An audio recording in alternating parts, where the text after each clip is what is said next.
Good evening. I am Oscar. And I am James. Welcome to our weekly analysis of Volpone. This week, we will be looking at the sexual deformities that are portrayed throughout the play. Have you ever wondered, what is a sexual deformity? Is a sexual deformity an advantage or a disability? And is it morally wrong to exploit people with such disabilities for our own entertainment? Well, if so, sit back, relax, put the kettle on, put your feet up, And please leave the room now if you're prone to nausea due to disturbing images of referencing.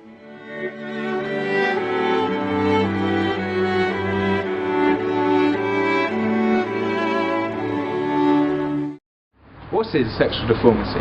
Well, if we were to take that term quite literally, sexual deformity would mean disfigurement of the sexual genitalia.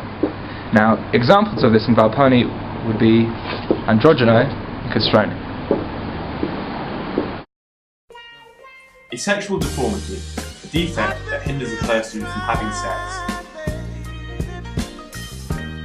In Volpone, we have a selection of differently sexually deformed characters. How are castrone and androgyno considered sexually deformed?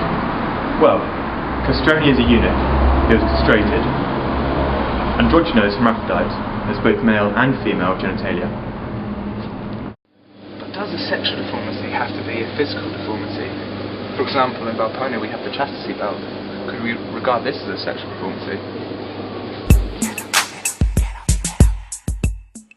In a way, a chastity belt is a sexual deformity as it does not allow the wearer to have sex. Celia is the beautiful lady who Volpone is sexually attracted to. Her husband is called Corvino. Like a lot of the characters, Corvino has been bestialised by Ben Jonson. His name and character is of a crow. Other characters who have been bestialised are Volpone, who is a fox, and Mosca, who is a fly. Corvino controls Celia, abuses her and refrains her from having sex. He does this by putting a chastity belt on her. In a way, a chastity belt is a sexual deformity as it is not allowing the user to have sex, in this case Celia. This echoes Corvino's crow character as he's keeping a tight grasp on his nest. A magpie is someone who picks up shiny things and keeps them. This phraseology is perhaps picked up on by Ben Jonson and used in his plays. Volpone has a powerful addiction to sex, without any emotional attachment to the person involved. This is a sexual deformity.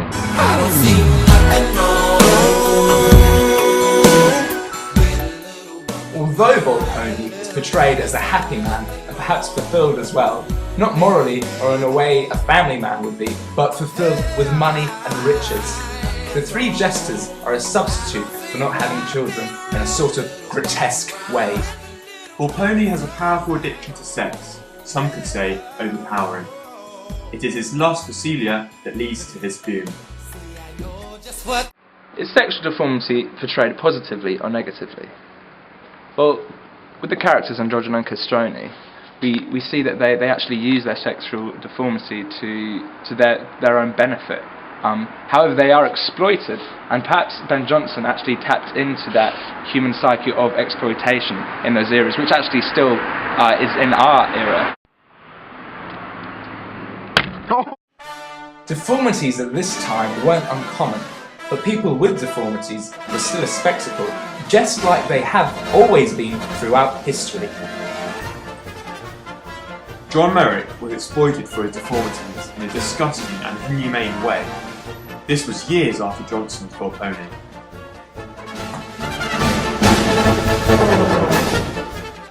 Ben Jonson has always been able to tap into the human psyche of deformities and sex, always being of interest to society. This is an example of how Ben Jonson has exploited society.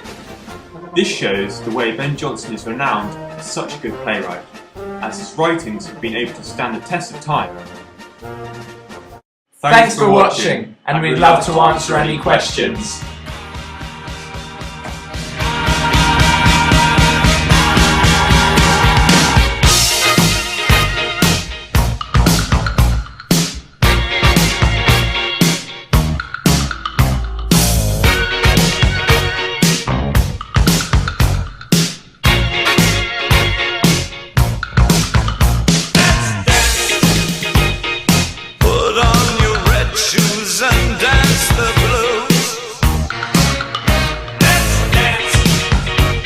the